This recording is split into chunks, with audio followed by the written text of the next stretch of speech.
Good afternoon, ladies and gentlemen. It's 1 p.m. and I'm going to call the October 11th meeting of the Planning Advisory Committee to order. If I could have a motion to adopt today's agenda. Deputy Mayor Richardson, seconded by Councillor Warren. All in favor? That carries. Thank you. Is there any declarations of pecuniary interest in today's agenda? Seeing none, we'll move right into the public meeting reports. As required under the Planning Act, a public meeting is being held prior to the committee making a recommendation on these applications. All recommendations that come out of this afternoon will be forwarded to the next regular council meeting on October the 24th. The purpose of this public meeting is to allow the committee to gather information on the applications before us, to hear those wishing to make submissions on the applications, and to allow the committee to ask questions of the applicants, interested parties, and staff. Everyone speaking today is requested to state their name for the public record, and in the interest of time, the committee respectfully asks that you keep your comments to no more than 5 minutes. When the appropriate time comes after the planner makes their presentation, members of the public will be provided an opportunity to speak to any public meeting item on the agenda. At that point, please either unmute yourself and turn on your video or come to the podium and press the speak button to activate the microphone.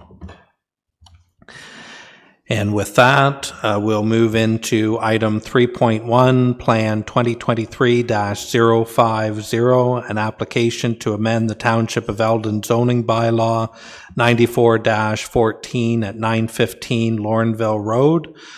Jonathan, go ahead. Good afternoon, Planning Advisory Committee. Thank you, Chair. Here we're going to dive right in to a zoning bylaw amendment. My name is Jonathan Dewars. I'm with WSP, representing CKL for some planning services work. Here we have a zoning bylaw amendment for 915 Laurenville Road, and I'm going to share my screen, provide a nice location map. Moving right along, we have an aerial of the lot. And this application was submitted by Doug Carroll of DC Planning Services on behalf of the owner, Mr. Charles William Ronald Ross. The proposal is to rezone subject lands as a condition of provisional consent. So revised consent application was submitted to staff, granted approval by staff on March 28th, 2023. And it seeks to sever approximately a 0.99 hectare surplus farm dwelling. The farm dwelling was deemed surplus. The applicant is a bona fide farmer, which demonstrates conformity with the applicable policies of the PPS and the growth plan. The total lot size is 63 hectares. Severed is 0.99 hectares, and of course the retained is 62 hectares. The use of the property is agricultural with a single detached dwelling. Here we have a sketch, if you will, of the consent and the proposed lot dimensions.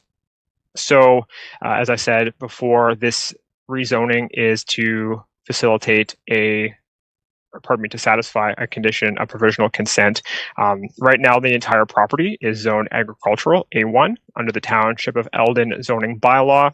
Proposed of the severed lot is a rezoning to the RR1, the A1 27 zone, which is an exception zone that will prohibit future residential uses, while the retained lot will be RR1 zone, which acknowledges the residential use of the single detached dwelling, as well as acknowledges the zone provisions and the dimensions of the lot. Following review of this zoning bylaw amendment, it would result in no legal non-compliances or non-conformities, and the dimensions of the proposed lot do satisfy the requirements of the official plan and the Eldon zoning bylaw. Following review and circulation of this application to staff and to residents within approximately a 500-meter radius. At the time of writing the report, there have been no comments received from the public, and the Building and Septic Division provided commentary indicated they have no concerns with the proposed zoning bylaw amendment. So generally, the proposed application to rezone the subject property does conform and demonstrate alignment with the PPS, the applicable policies of the growth plan, as well as the City of Kawartha Lakes official plan. So respectfully, staff are recommending that the application be forwarded for approval, and you will also note that the draft bylaw has been prepared and is appended to the report. Any questions? Thanks for that, Jonathan. Committee, any questions of Jonathan at this time? Okay, seeing none. Does the applicant, owner, or their agent wish to speak to the application?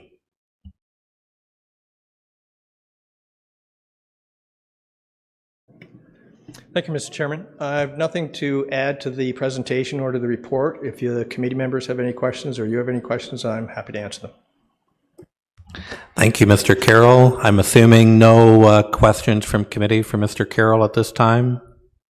All good. Thank you.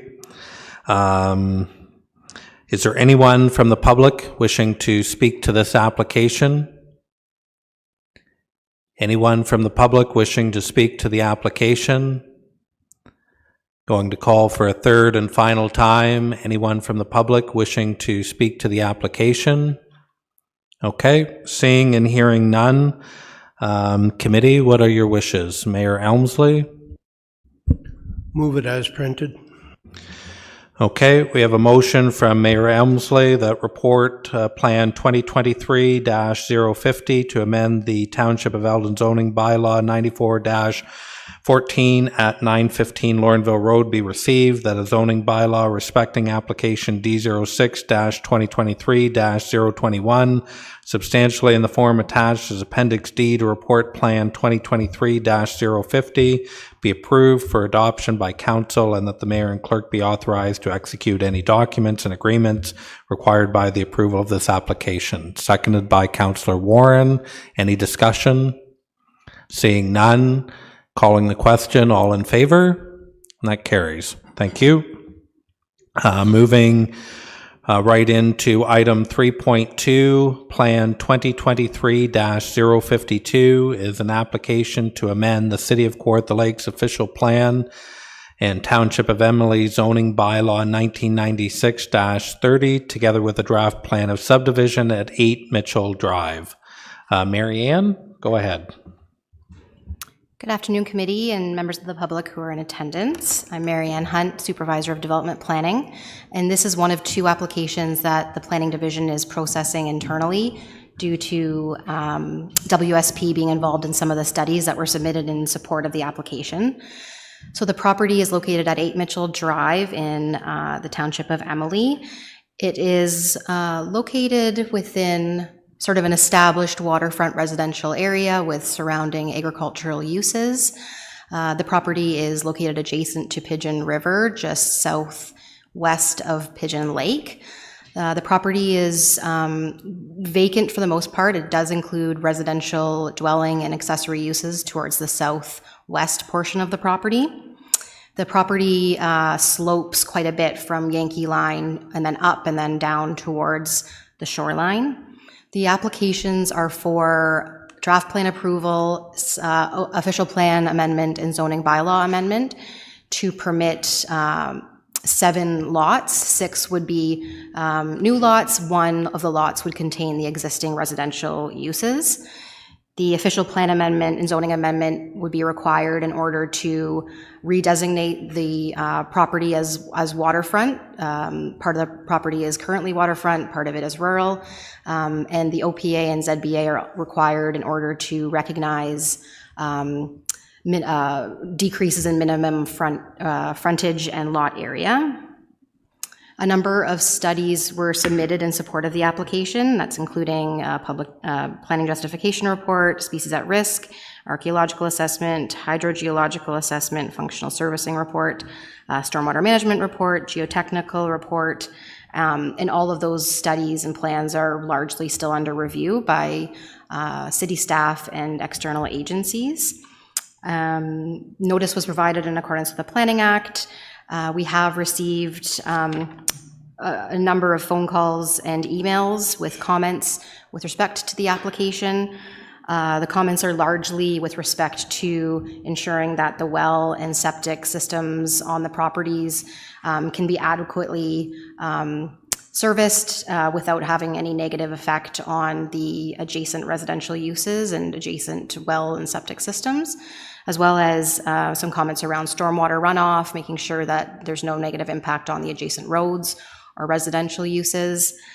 There's been some comments about the existing slope of the property and it providing, I guess, a little bit of a noise barrier from the properties along South Shore Road, from truck traffic along Yankee Line, and just sort of general questions around just the appropriateness of the creation of lots here and just ensuring that it meets the character of the area. Subsequent to the finalization of the draft plan,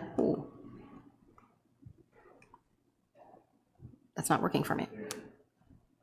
I'm just going to the last slide. There, perfect, thanks, Joel. Subsequent to the finalization, we did receive the required updated draft plan, and it's showing a bit of a different concept with 6 lots. It's also showing an MDS, so a minimum distance separation arc on the property.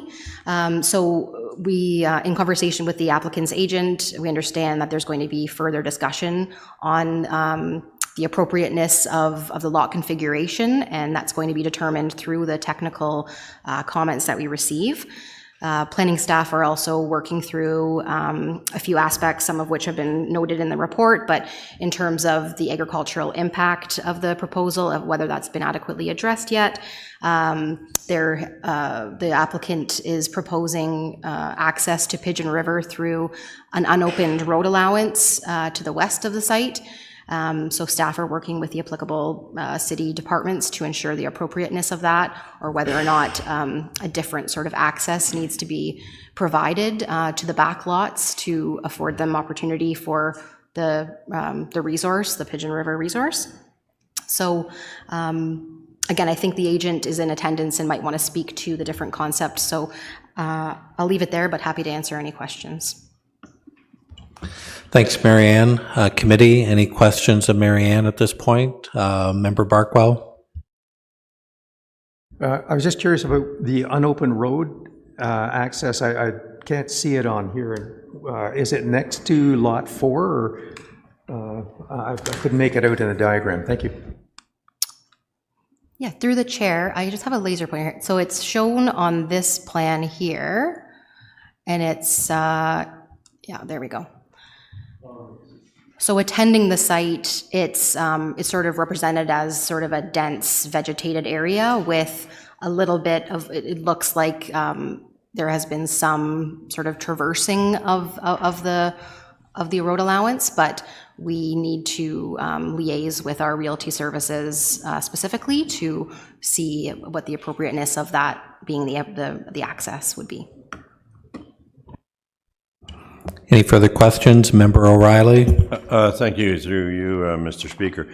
To Marianne or to Richard, it says in the development services, it said due to legislative changes to the roles and responsibilities of the Kawartha Conservation, some of the submitted environmental studies are moving through a peer review process with external environmental. Does this mean now we're going to peer review the Kawartha Conservation Authority? I mean, I realize we have peer review of all the other authority. So is this, you see how this is going to play? I don't understand. Sure, through the chair to Member O'Reilly. So Kawartha, or the CAs are still going to be dealing with matters of natural hazards within the regulated areas. However, the natural heritage evaluation portion of that has to be, they no longer have jurisdiction over, so the city has to retain a peer reviewer to look at that.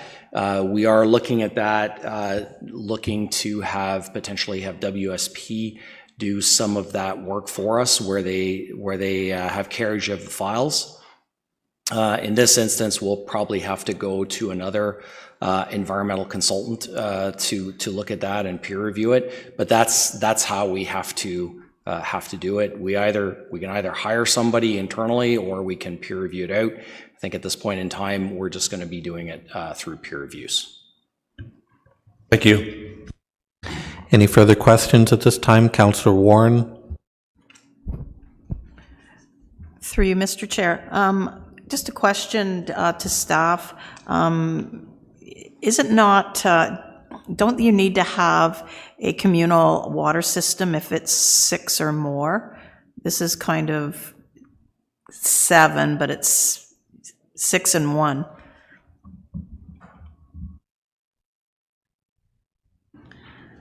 Through the chair, I'm not aware of that requirement. I know that there's other rural subdivisions that are proposed and are developed on private wells that are more than 6 lots, but I can look into that further unless through the director he has other information. Through the chair to Member Warren. So there is a provision that the Ministry of Environment has for if we're looking at communal servicing on small lot developments, say, for example, in urban areas, where you've got small lots, essentially urban-sized lots, there is the ability to have those under on the small systems 5 or less. In this case, they would be sized appropriately to have private well and private septic systems. So we wouldn't want to have this form of development on any kind of a communal well. Individual is always preferred. I just thought, you had to do it that way, but thank you. Yeah. Any further questions? All right, seeing none, does the applicant, owner, or their agent wish to speak to the application?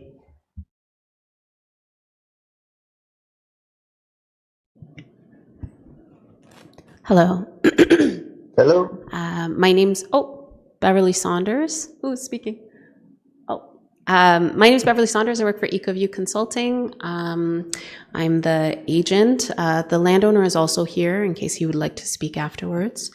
So we've been working on this file for quite a while. There's been a number of technical studies that have been completed, including a hydrogeological assessment. The need for the official plan amendment is primarily triggered by 2 of the lots, the waterfront lots. So the waterfront lots are considered infilling lots because they're within 100 meters between 2 buildings, and so they're considered infill. So under the official plan, it requires a 30-meter frontage along the water. While we're about an average of 30 meters because there's some structures along the shoreline where the existing house is. We shifted it over, so we're about 27.5 on one and about 25 on the other. We did provide an environmental impact study and can provide more information regarding that if there's any questions. And we have done a stormwater management impact assessment as well to address the impacts of that amendment. And just as a additional comment, so there was a comment about gaining access through that road allowance, but the development is not contingent upon that.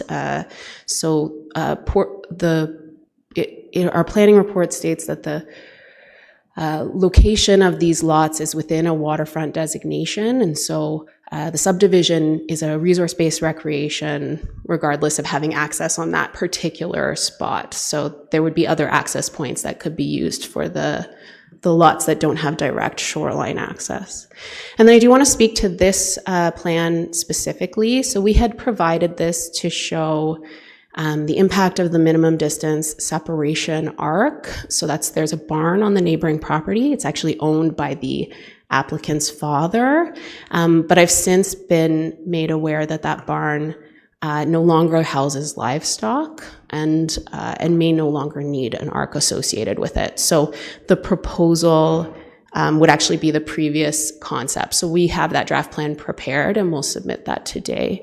So I don't know if we can go back. Yeah, so that's the concept, just so everyone's aware. But we were trying to address those minimum distances, but it sounds like those are no longer required. So I apologize for not being able to address that sooner than today. I was on vacation until yesterday, so I'm just catching up over the last couple days. We have done a species at risk assessment as well. And with regards to the grading that was spoken about, it's my understanding the key issue of concern is noise from Yankee Line. Specifically, that grading helps provide a barrier to the noise off of Yankee Line. There's not a necessity for extensive regrading, and certainly anyone who moved here would also want to maintain any barriers. So I just want to speak to that specifically, but also there would be homes that would provide additional barriers to the landowners along the water. As a final note, I'm here to answer any questions that you might have. I do have the planning report in front of me in case I need to review that to answer your questions. And then certainly if there are questions from the public that come up, I'm happy to do my best to answer them at the end of the public session. Thank you very much for your time. Thank you. Any questions at this time? Councillor Warren? Through you, Mr. Chair. Thank you. So that area is not being farmed anymore?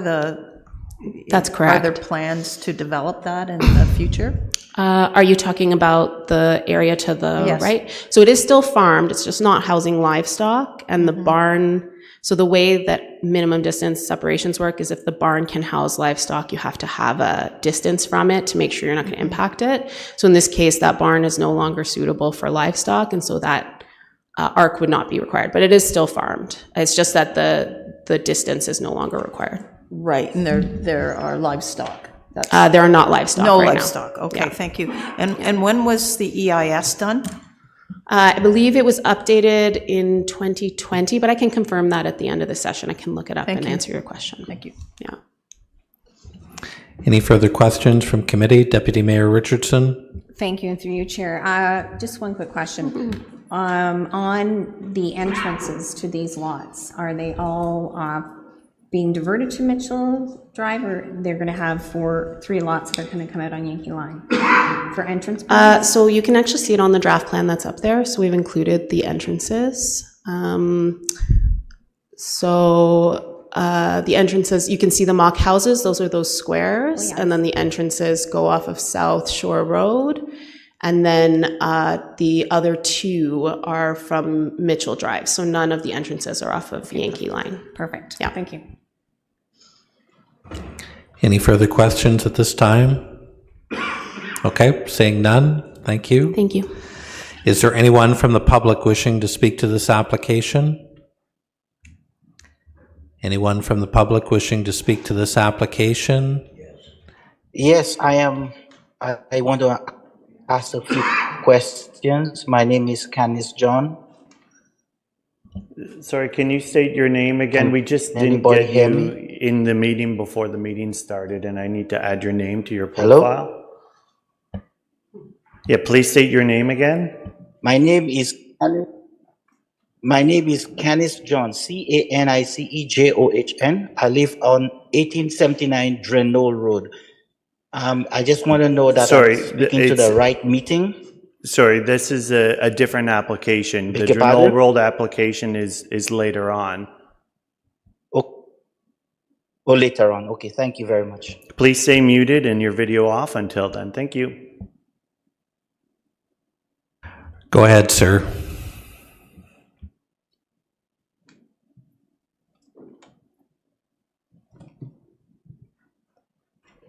My name is Casey Vollering. I'm at 30 South Shore Road. And I've got some questions on this. One, the lots aren't quite big enough for houses. Another question is, how far back are the houses built from property line?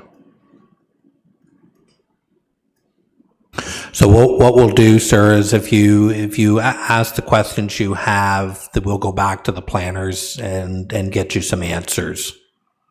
Yes, because my lawyer's already sent a whole bunch of questions in.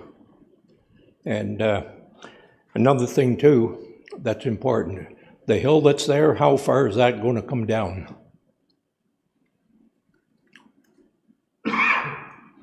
Because of the Yankee line, with all the noise, and that's a fairly heavy traffic area. And with all these trucks coming down, they got the Jake brakes on, and that's going to be real noisy. Okay. And that's about all that we're concerned about. Size of the properties and the noise. And And the setbacks? If it affects our water system on the 5 houses that are already there at the lakefront. Okay. Committee, do you have any questions at this time? Member O'Reilly? Just a quick one to Debbie. Do you live on the existing properties that are all shown? In the row of the 5 houses, I'm the middle one. Yeah. Can you hear the noise there from the Yankee line? Just a little bit, but if that hill comes down, the noise is going to be a lot more. Yeah. Good luck with sleeping. We'll need it. Okay. Any further questions? Okay. No, I don't think so. Okay. Thank you, sir. We'll come back, get you some answers. Okay, thank you. Is there anyone else from the public wishing to speak to this application? Okay, going to call a final time. Anyone else from the public wishing to speak to the application? Okay. Would the owner, applicant, or agent on behalf wish to speak? Sure. So the first question was about whether the lots were big enough to contain homes. So the concept that's shown there shows a fairly standard building envelope and how big the septic system would be and how they would be housed on the property.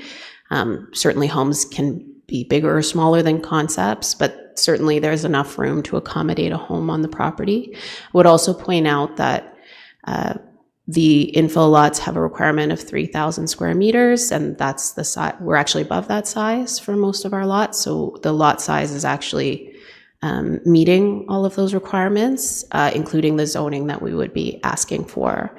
The second question was how far back the houses need to be built from the property line. So I did go to the report just to find the zoning that would apply to answer that question. So let me just answer that. So the yard setback requirements is under the existing zoning is 7.5 meters from the front lot line. So that would be the setback from the front lot line, 7.5 meters. Now that said, that doesn't mean the house has to be located right there. Oftentimes they'll be further back from the road, but that is the requirement under the zoning. So for members of the public who aren't aware, this is just to create the lots, but it's not the building permits for the homes themselves. So once the lot is created, then the person who purchases it decides where they want to place everything. And that's how it works typically. Or alternatively, a builder could build homes and then send them then. But typically we would just use the zoning that is typical for the area, and then we would comply with that zoning. So we are not asking for exceptions to setbacks for that purpose. And then the last question was how far the hill will come down. So to answer that question, I tried to answer it a little bit earlier. So it's my understanding we're not doing major changes to that grading, but I do have to very quickly look at the stormwater management plan because there has been a conceptual stormwater management. So I haven't gotten a chance to look through that to see exactly what the grading differences will be, but I'm happy to answer that question if I can get it today, or if not, in writing after this meeting. Okay, thank you. Any questions from committee? We're good. All right, committee, what would you like to do? Deputy Mayor Richardson. I will move it as printed, so it's going back for additional review. Okay, so we have a motion from Deputy Mayor Richardson that report plan 2023-052, 8 Mitchell Drive, Geographic Township of Emily, applications D01-2023-002, D06-2023-018, and D05-2023-005. 7, lot residential plan subdivision be received, and that plan 2023-052 respecting applications D01-2023-002, D06-2023-018, and D05-2023-005 be referred back to staff to address any issues raised through the public consultation process and for further review and processing until such time that all comments have been received from all circulated agencies and city departments and that any comments and concerns have been addressed. Seconder for the motion, Member O'Reilly. Any further discussion? All in favor? And that carries. Thank you. That brings us to item 3.3, Plan 2023-053, application to amend the Township of Manvers and Oak Ridges Moraine zoning bylaws, together with a red line revision to draft plan of subdivision at Ski Hill Road, Bethany, Woodland Hills, Phase 3. Mary Ann?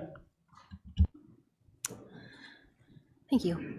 So the next application is for lands located in the Township of Manvers in the settlement of Bethany. The lands are generally located along Drenowell Road, Ski Hill Road, with Highway 7 to the south.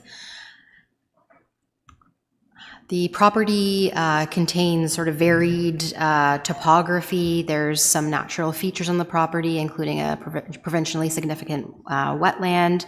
There's sort of steep slopes, so some erosion hazards. The property is part of a larger landholding that received zoning and draft plan approvals back in the 90s. So the property has sort of been developing, my laser pointer isn't working, from the sort of southwest up through phases 1 and 2, and this would represent phase 3 of the development. Over the years, there's been some revisions, tweaks to the draft plan, addition of conditions, or deletion of conditions, the most recent being in 2020, a zoning amendment to rezone portions of the property to permit for stormwater management facilities, stormwater management blocks throughout the draft plan. A previously approved commercial block was removed. And so the subject applications are to recognize the sort of, I guess, the new concept, which includes stormwater management facility blocks. The commercial block is removed. There's some reorganization of the lotting fabric. So now the applicant is proposing that an additional 8 lots can be accommodated on the site.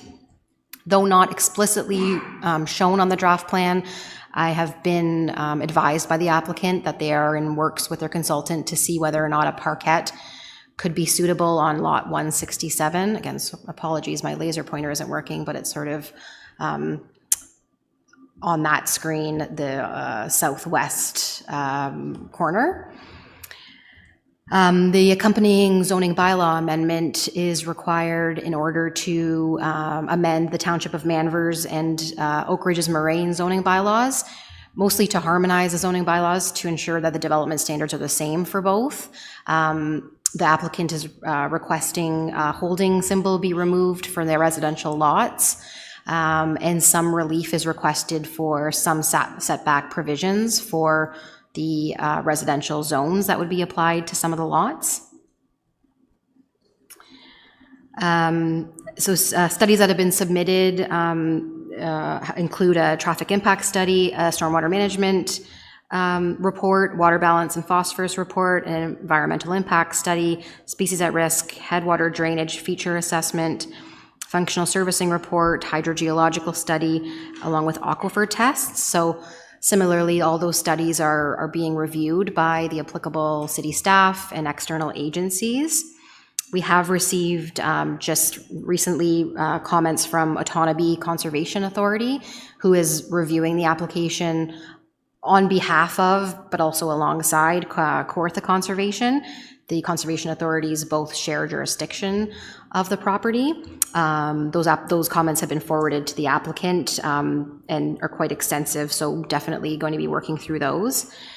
Notice was provided in accordance with the Planning Act, and we have received a number of phone calls and written submissions in response to that notice. Similarly, the comments and concerns are largely around the appropriateness of the amount of lots given the individual services that are proposed on each lot, and just ensuring that no negative impact to the adjacent residential uses in terms of their water quality and quantity, water pressure, things like that.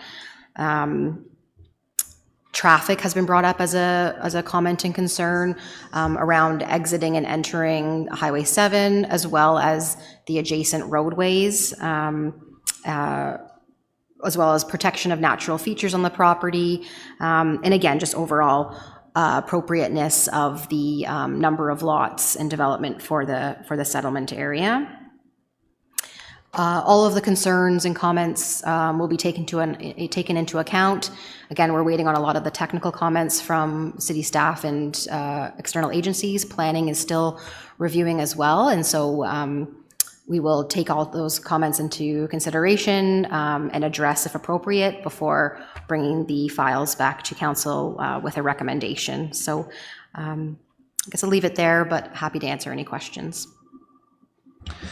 Thanks, Marianne. Committee, any questions at this time?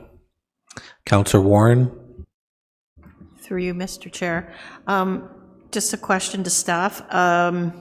This is a very big development, so could a communal system be looked at, especially for wastewater treatment, septic? Through the chair to Member Warren. That's been a question that had been raised before, but typically our practice is not to get into any more municipal communal systems.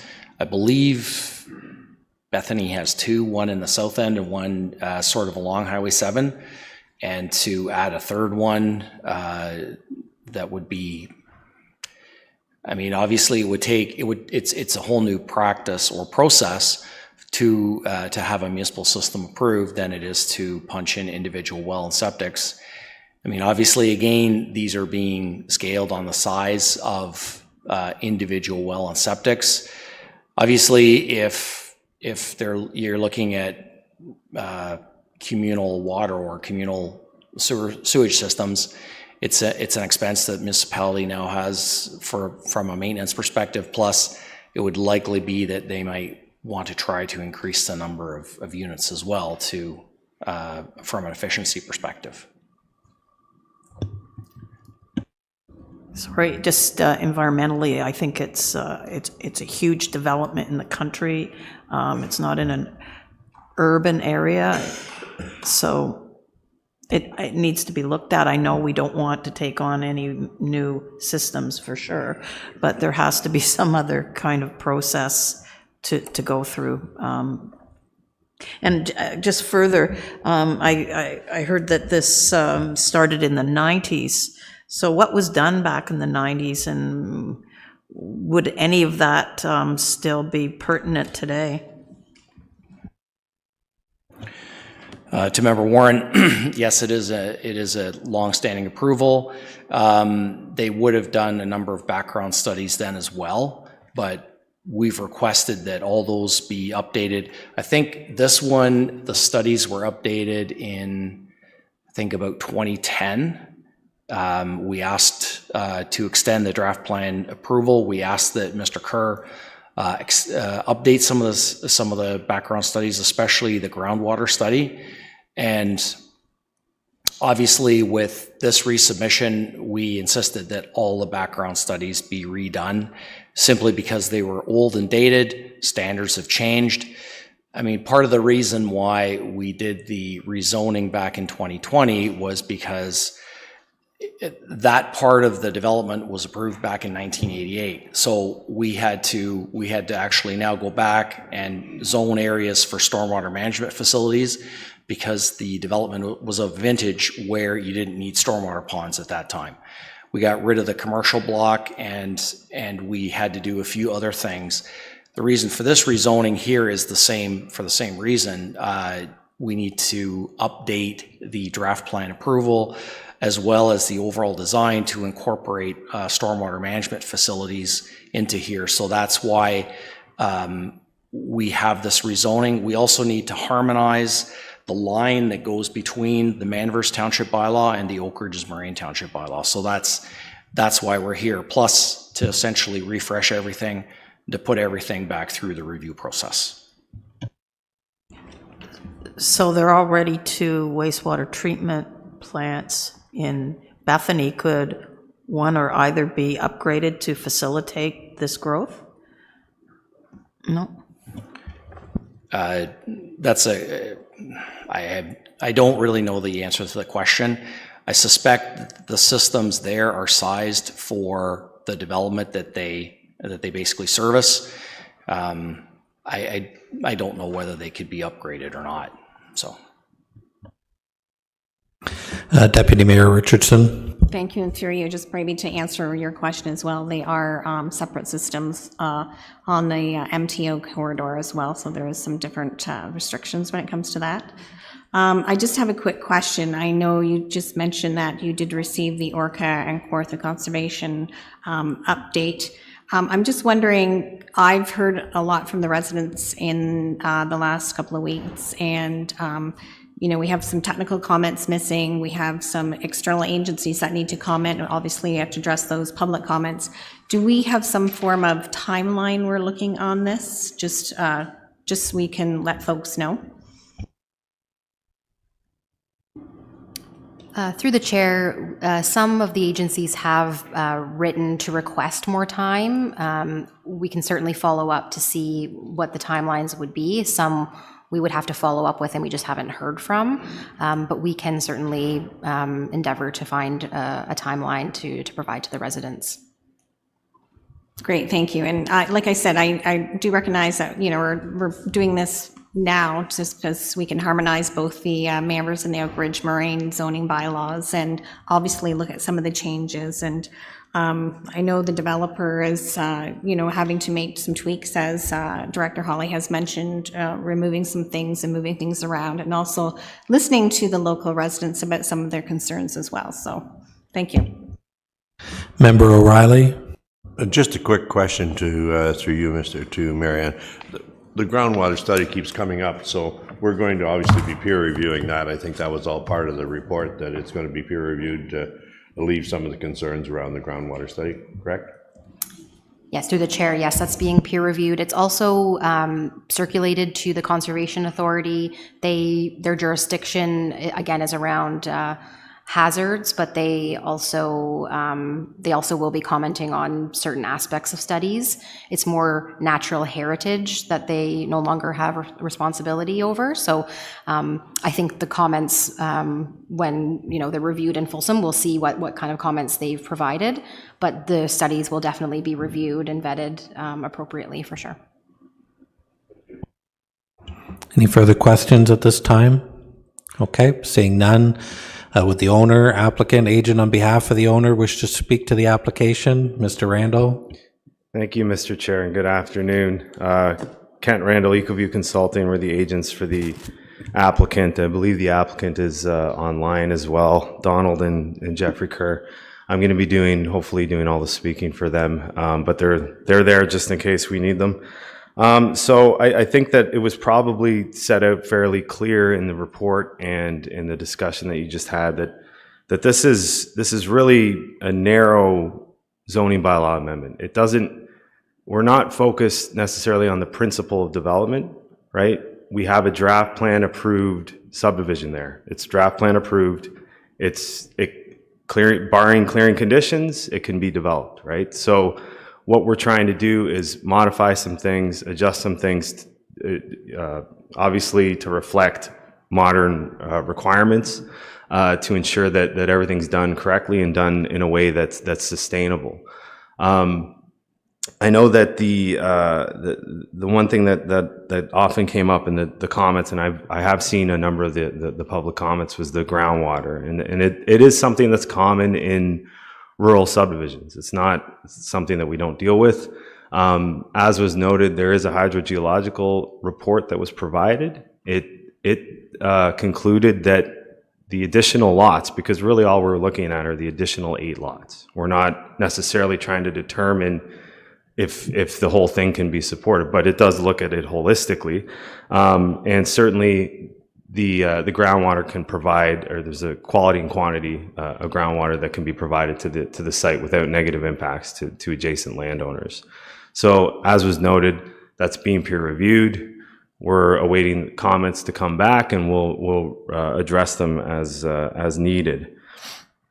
Another thing to bring up is that in previous iterations or previous phases of this subdivision, well monitoring was included, a well monitoring plan for those residents that wish to sign up and have their wells monitored to determine levels as they drop and rise.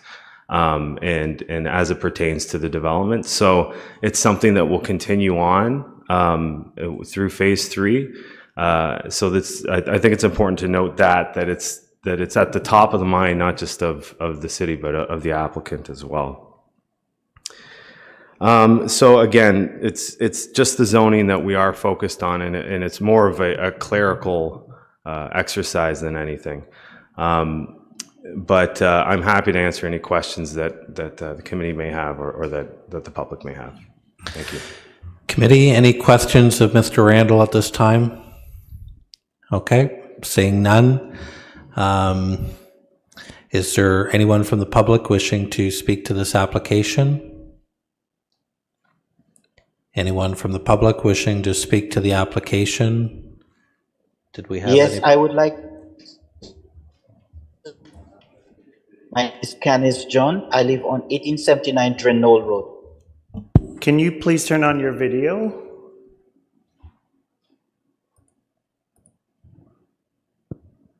Just so that we can see you. Just 1 second.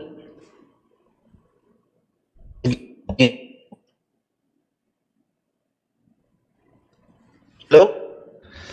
Hello, go ahead.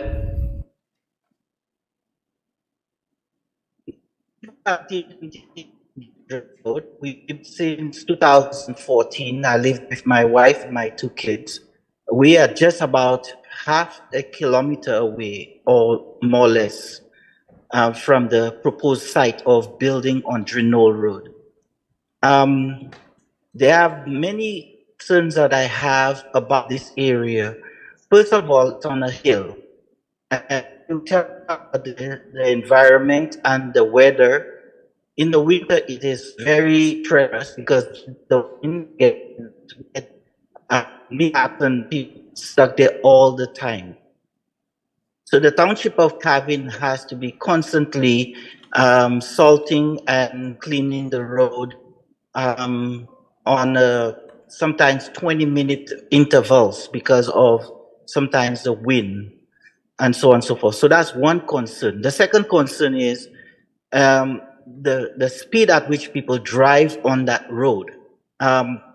Luckily, we have not had a very major accident there, and it is only by God's grace because there's a hill, and if anything were to happen, it could be catastrophic.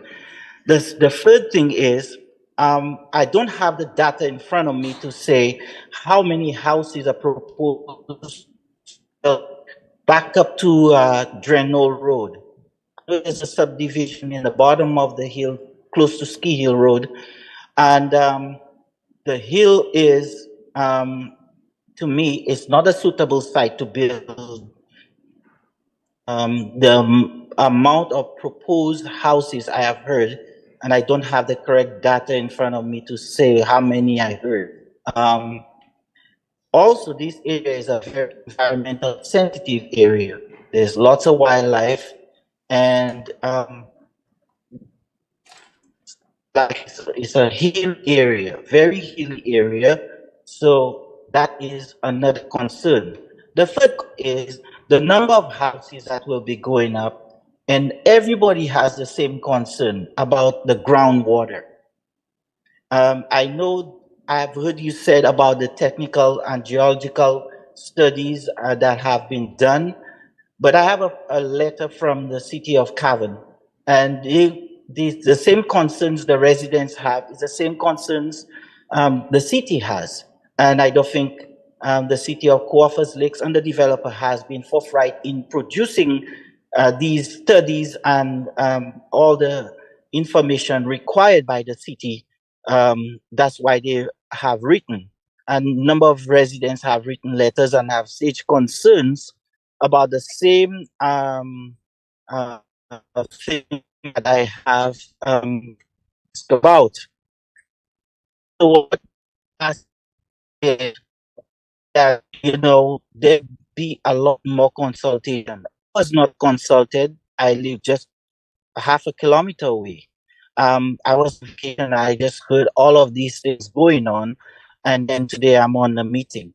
So the committee, the Coffers Lake, you have and the developer have continuous dialogue with the residents because we will be impacted one way or the other. So that is some of the concerns.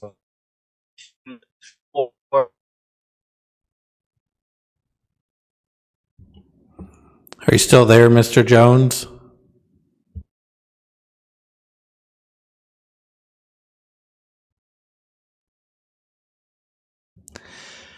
All right, Deputy Mayor Richardson. I was just going to suggest if Mr. Jones could actually send us a letter of his concerns so we do have them in front of us, that would be very helpful. All right. Is there anyone else from the public wishing to speak to the application?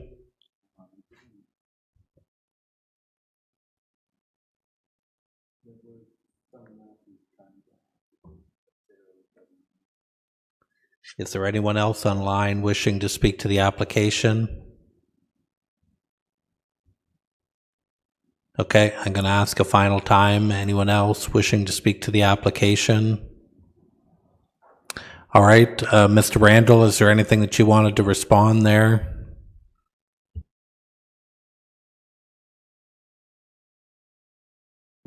Just quickly, Mr. Chair, there was mention of comments from Cavan Monaghan. We have received those. They generally reflect comments from one of the members of the public. It could have been the deputant or another member of the public. So we're in receipt of those and we'll provide a response. Thank you. Committee, what are your wishes? Member O'Reilly? Thank you. I'll move the recommendation as printed that the Woodland Hills Phase 3 zoning bylaw amendment to D06-2023-014 and redline revision of the draft plan of subdivision D05-2023-004 application be received, and the plan respecting applications D06-2023-014 and D05-2023-004 be referred back to staff to address any issues raised through the public consultation process and for further review and processing until such time that all comments have been received from all circulated agencies and city departments and that any comments and concerns have been addressed. Motion from Member O'Reilly, seconder for the motion, Member Barkwell. Is there any discussion? Calling the question, all in favor? That carries. Thank you. That brings us to item 3.4, Plan 2023-054, an application to amend the Township of Fenland zoning bylaw 12-95 at 3 Janice Drive, Pleasant Point. Jonathan, you still with us?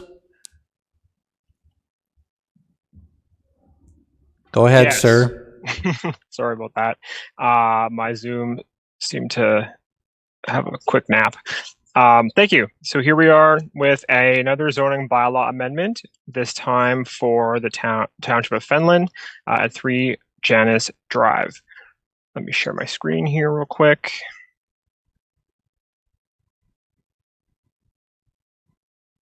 This one is a bit unique in the sense that instead of having a zoning bylaw amendment come after a consent application for provisional consent, we have this one coming before. So the property is located in the township of Fenland, geographic township of Fenland, and the purpose of the zoning bylaw amendment, currently the whole lot is zoned RR3 zone, rural residential type 3. The lot is comprised of technically 3 lots. At one point, it was 6 individual lots. 2 of those have merged, and that was due to common ownership. So the proposal is to rezone the subject lots to facilitate a future consent of the subject lands to facilitate 6 lots. Alternatively, we can just say they're reestablishing these 6 individual lots. This whole area is approximately 0.466 hectares. Under the city's official plan, the lots or the land is designated waterfront, which does contemplate residential uses and low-density residential development. The site servicing is proposed to be private well and private septic on the lots as well. In support of the application, the applicant, which is KLM Planning Partners, and I believe we have 2 gentlemen from KLM on here as well attending via Zoom who can answer questions and speak afterwards. Submitted by the applicants was a planning brief, a concept plan, written correspondence from Curve Lake First Nation and the Kawartha Region Conservation Authority, as well as a scoped hydrogeological assessment, a septic design brief, and a well survey. All the items, the technical items, are currently out for review. The KRCA is reviewing the development application, as well as we are still reviewing the merits of the development. So, from a high level, with regards to the provincial policy statement, these are rural lands, as they're not a settlement area, nor is it prime ag, and residential development that is considered to be locally appropriate is considered. Generally, staff see this as being locally appropriate, and that is because, first off, the lots were pre-existing, so we can say that they were pre-existing beforehand. Additionally, the lot sizes are very much in line with the lots that are currently established and currently built out. The frontage of these lots is about, or the nearby lots are about 20 meters, 21 meters, and the proposed lot frontages would be very close to that, which leads into the growth plan analysis. Generally, multiple lots or new lots for residential development may be allowed on rural lands in site-specific locations with approved zoning or designation in an official plan that permitted this type of development as of June 16, 2006. So the official plan came into 2012, and the designation is waterfront, which does consider single detached dwellings. Of course, following further review of the applications, we will make our final decision on the conformity with the growth plan. With regards to the city's official plan, there are policies that pertain to development in the waterfront area, as well as how it is to be serviced, whether it's individual services or the alternative. This development would be serviced on private well and private septic, and the official plan also speaks to character of the surrounding area. And like I said before, generally the lot sizes, the lot frontages are a lot. They do align. They are sympathetic to the current lots in the area. Proposed under the rezoning would be a zoning bylaw amendment to an RR3 exception zone that would facilitate the proposed severances. The development standards proposed by the RR3 exception zone are very similar to what is currently proposed in the RR3 zone. However, they do allow for a bit of flexibility. There's nothing that is inappropriate under the RR3 exception zone that is proposed.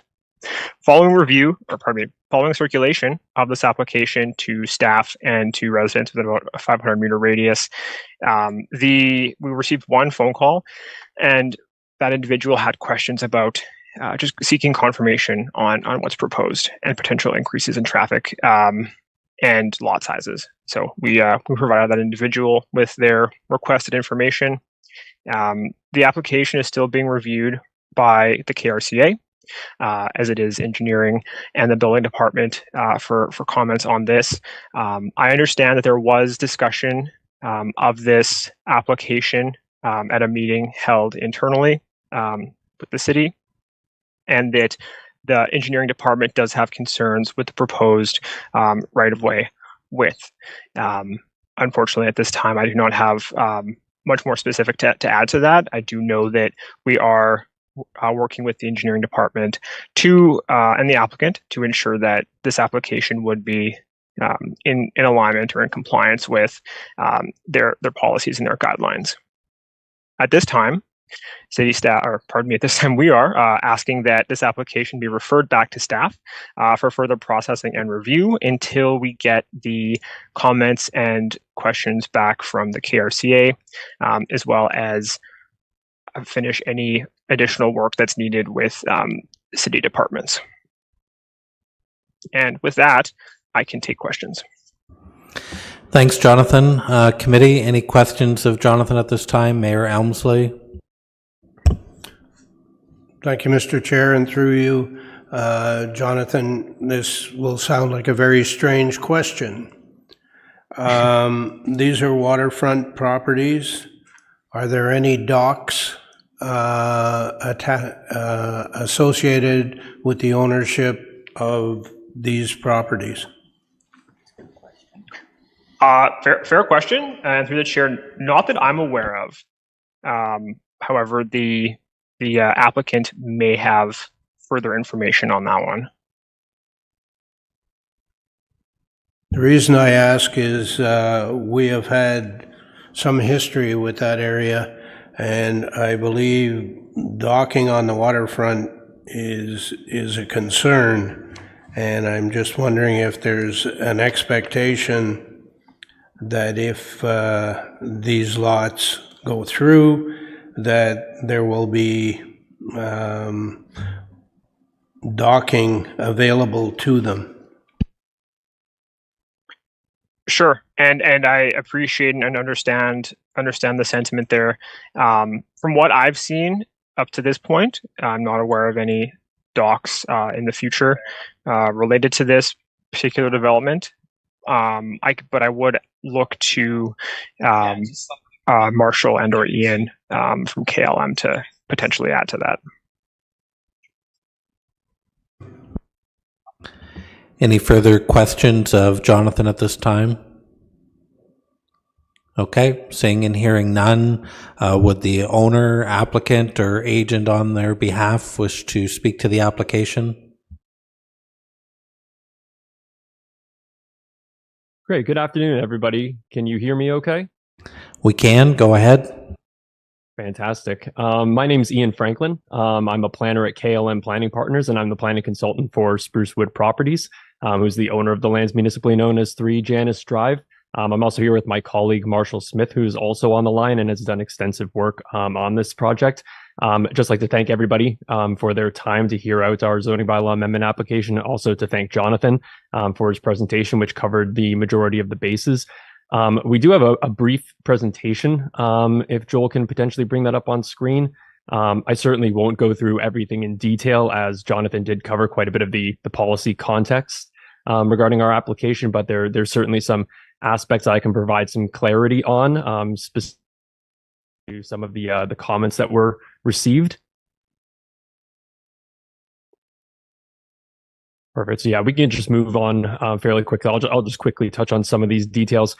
So as was specifically stated, 3 Janice Drive, located currently on an unassumed road, which is Janice Drive, which is just south of Rose Street and approximately 0.466 hectares. We can move on from here. The location map of the property that was already specifically stated. We can move on. So the site history is where I kind of want to discuss this a little bit. It was stated that 2 lots were merged on title, but it was actually 4 lots that did merge on title. So we are actually only creating 2 individual lots here, as the 6 lots were pre-existing and 4 were merged on title due to previous common ownership.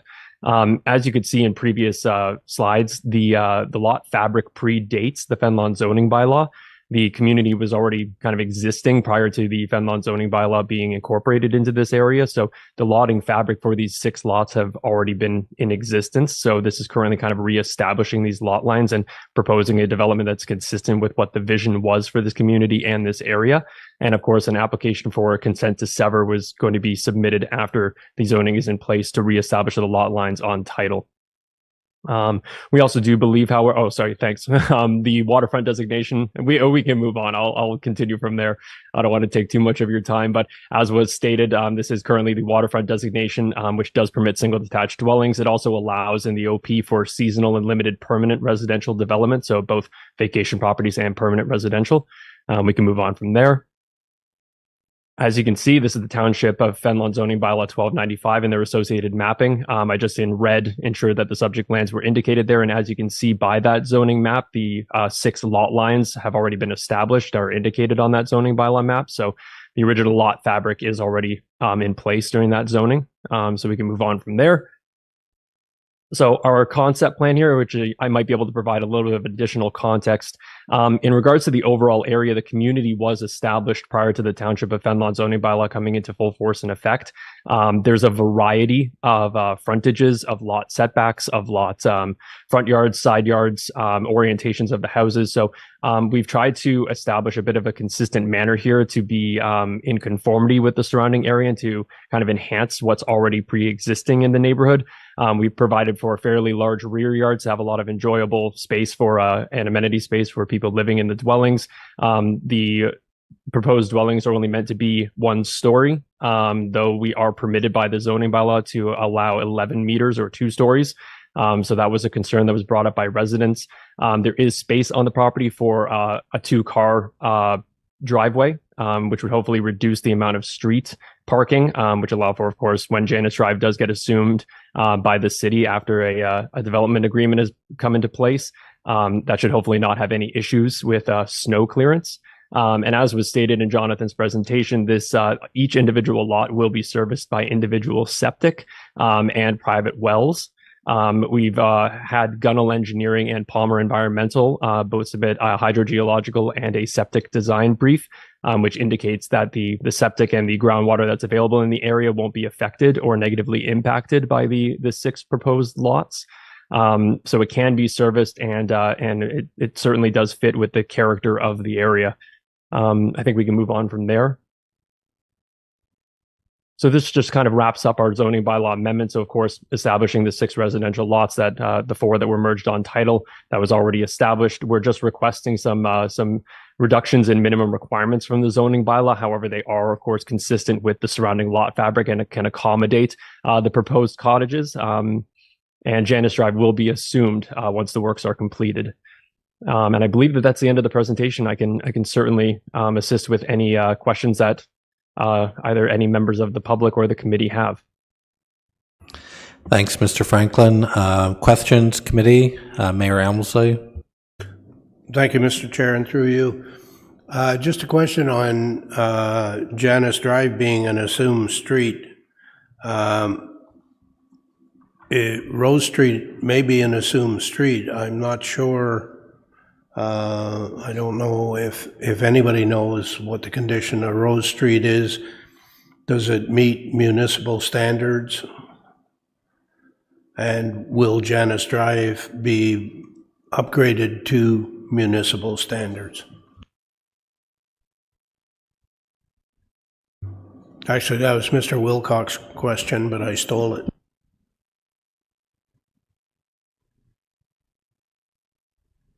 So through you, Mr. Chair, if you'd like me to respond. Currently, Rose Street is a paved road. It has been brought to our attention from Leah Berry. We've had discussions with Leah, and it's been put into conditions of the rezoning that will enter into a development agreement. And it's the developer's intention to create probably a gravel surface for Janus Drive that's comparable to the neighboring Holly Street and Dover Street. And it will become an assumed road after the zoning has been established.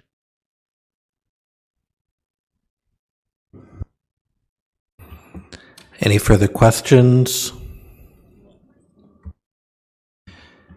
Christina? Thank you. Through the chair. The existing Rose and Janus are only 11-meter wide road allowances. Our current minimum for local roads is 20 meters. That's the commentary that's been made.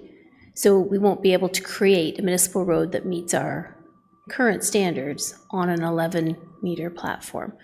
And we certainly won't be able to accommodate a turning circle or a turnaround for that as well.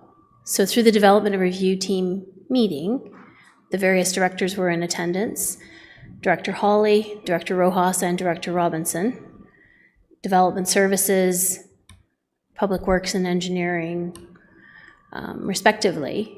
And those are the concerns with respect to, potential for development here. And we were understanding of getting more information with respect to that. I just wanted to clarify. Thank you.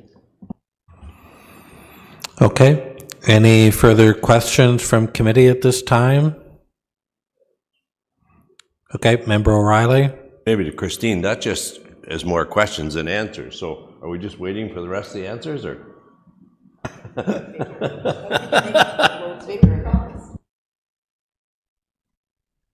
We've had this situation before, and there were lots of records, so we'll just see where it goes, I guess. Okay, if there's no further questions at this time, is there anybody from the public wishing to speak to the application? Hi everybody, how you doing? My name's Paul Vesio, and I live at the corner of Pleasant Point Road and Rose Street down there. Just to talk about the width of Rose Street, right, as you turn to the, you go down Pleasant Point, you make a right. That road as it stands now is 2 cars can't get by at the same time. 1 car has to yield over onto the shoulder, someone's yard to get around.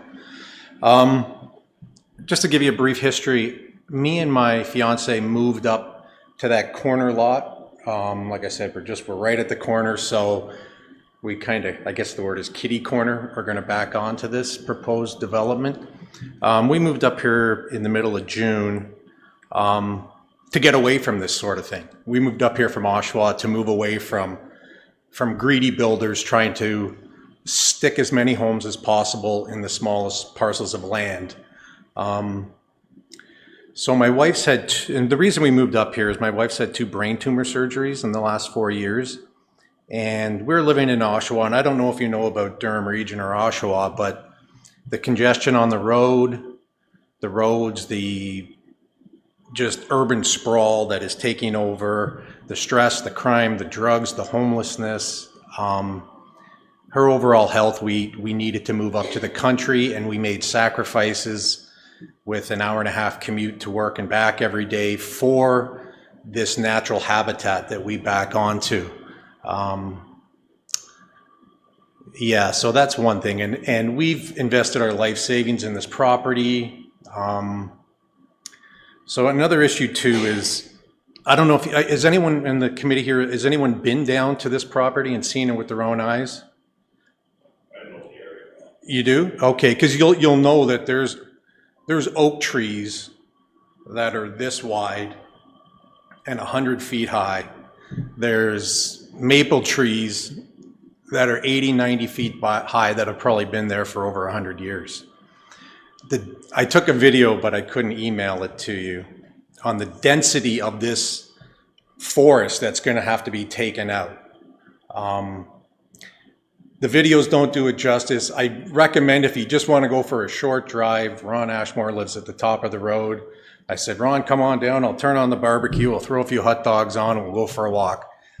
The magnitude of the natural habitat that would have to be destroyed in order for these 6 homes to go in is incredible when your eyes see the size of the trees in the area. Now, I was thinking, of course, I know how a business is run, and a city's a business. You know, I came from a family-run business. We had over 200 employees at 100,000 square foot manufacturing facility. So I understand there's a business side to it. You know, and Ontario needs new homes.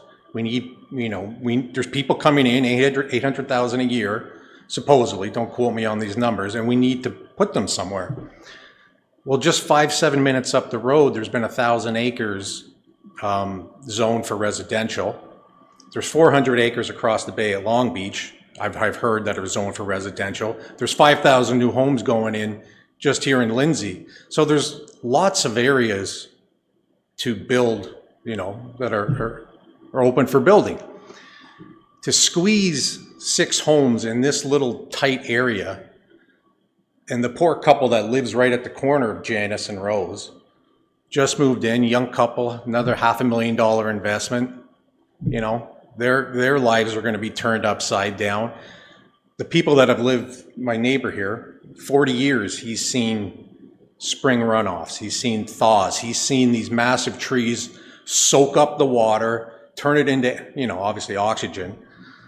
And he's seen the natural wildlife down there too that lives there. So this community, I just moved in, but it's a special little place. We all, I believe, I can speak for everyone in our little community, we're all there to get away from this sort of thing. We all moved down there in nature to get away from this, to get away from trying to cram homes in to little tiny places, and when you see the trees and the natural habitat that you'll be destroying, and I know I don't want to sound like, you know, the tree hugger is not the right word, I'm sure, but it's just a shame, and the peace and the quiet that habitat brings to the area, because people walk their dogs, people that have been there 3 and 4 generations, walk their dogs in the area, go for walks. You'll be taking down, I sent a picture in the email, but it, like I said, it doesn't really do it justice unless you go down for a drive and you walk around. Property values, that's another thing. I mean, it's all common sense stuff, right? Like, do you want to live in a home that backs on to another home, or live in a home with 100-foot white pine trees and oak trees and maple trees? What's going to increase your value more, you know? Concerns about wells. I mean, I'm sure that gentleman that just spoke, he just said, you know, we've had a test and water levels are going to be fine, but can you guarantee me that in writing? Can you guarantee me that during a dry spell that our water levels aren't going to be affected by 6 wells going in? And I've heard through the grapevine they plan on putting semis in. I know that has to pass another site plan application or something like that too, but you're going to have septic beds. I don't know, it's going to be contaminating the soil. You know, like, you've added increased traffic to that area. Just at the corner of Rose and Janice, I mean, just to talk about, even if you drove by, you would see trees thicker than this podium that are going to have to come down just to make the 11-meter variance there. Like I said, there's just a congestion on the roads in the area. It just does. If you're down there and you walked around, it's as simple as this. You just walked around, you'd be like, this doesn't fit here. You know, this is why people move up here to your community, to get away from that craziness down in Durham Region and Toronto. You know, sure, you can approve every little piece of land where they've passed a soil test and they've passed this, and you can start stuffing homes all along the lake and all the way back. But you know what? Eventually those values of those homes on the lake are going to start going down, and taxes are going to start going down. Are you going to want to buy a home on a lake where there's nothing behind you? You know, you've got the peace and the quiet of just your neighbors, or do you want subdivisions behind you? Where would you rather move? Where you get the peace and quiet, or subdivisions? And those homes on that lake without subdivisions are worth a lot of money. So can I just get you to wrap up, Mr. Vesey? Yeah, your 5 minutes is up. No problem. The long and short of this is there's no need for housing in this area. You're destroying a beautiful natural habitat. and the peace and quiet of a neighborhood. And I haven't even stumbled upon the Indigenous history in this area. And there's been rumors of an Indigenous grave back there, not only from by multiple sources in the neighborhood. So that's it. Thanks so much. Thank you. Is there anyone else from the public wishing to speak to this application? Third and final call. Anyone else from the public wishing to speak to the application? Okay. Mr. Franklin, did you have anything you'd like to respond to those questions or concerns? Sure. Through you, Mr. Chair. I just first of all want to appreciate Paul for coming up and providing his comments. Public consultation is certainly important in these development applications. There were quite a few comments to unpack there, so I'll try my best in a short manner to try to provide as much clarity as I can. First things first, that no semi-detached dwellings are being proposed here. The only thing that's being proposed are 6 single detached dwellings.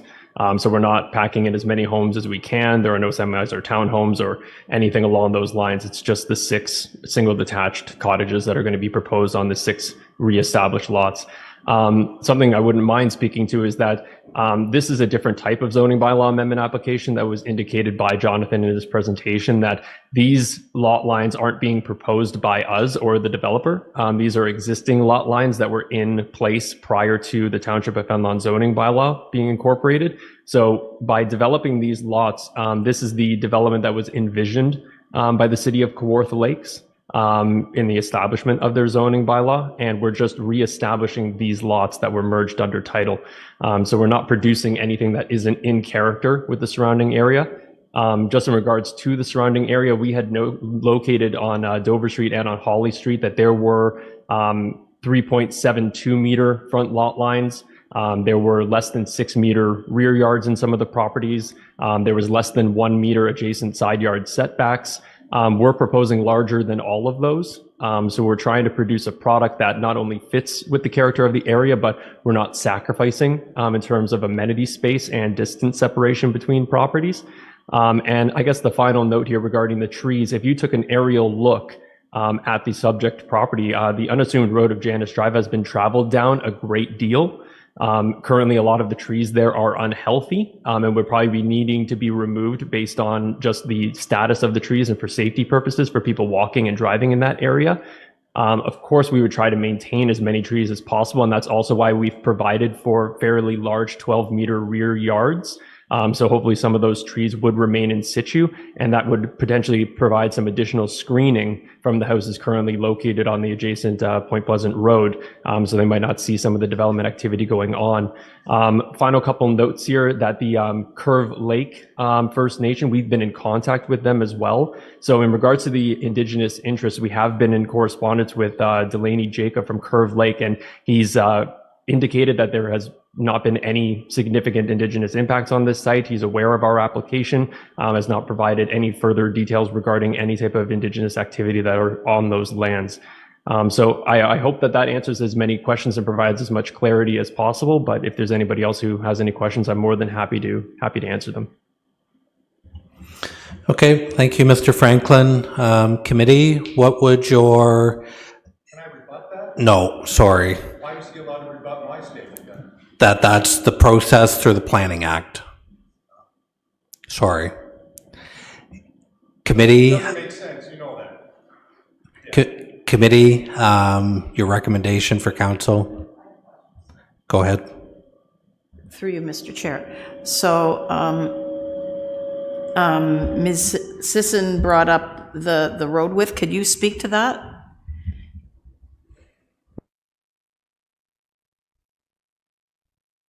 So through you, Mr. Chair, the road width is currently 11 meters. I believe that was previously established prior to the zoning bylaw amendment. These are now new road width standards that they're trying to accommodate. One of the main things that we took into consideration during this application is that the minimum width for a fire access is 6 meters.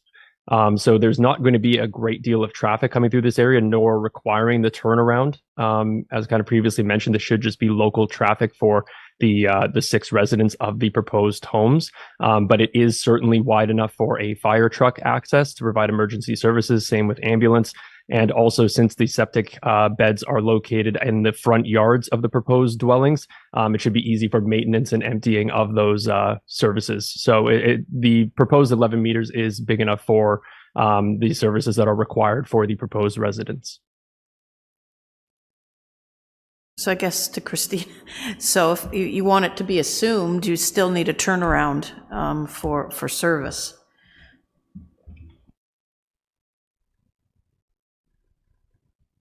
Are you directing that at Christina or Mr. Franklin? Christina, do you want to answer that? Thank you, through you, Mr. Chair. Indeed, that's the concern from a public works perspective and a corporate perspective when we're providing waste collection and we're providing snow removal. We do need to make sure that we have a turnaround. Thank you. Any further questions from committee at this time? Okay, and your recommendation to council would be? Member O'Reilly? Printed. Okay, that report plan 2023-054 Township of Fenelon zoning bylaw amendment for 3 Janice Drive be received for information, and that report plan 2023-054 be referred back to staff to address any public and agency comments resulting from the process. Is there a seconder for that motion? Member Barkwell, any discussion? Calling the question, all in favor? That carries. Thank you. At this point, this public meeting held under the Planning Act is now adjourned. That brings us to item 4, deputations, which I believe there are none. Item 5, correspondence, which I believe we have none, Joel. Item 6, regular and returned reports, which I believe we have none today. So final motion of the day, ladies and gentlemen. Councillor Warren, motion to adjourn. Seconder, Deputy Mayor Richardson, all in favor? And that carries. Thank you.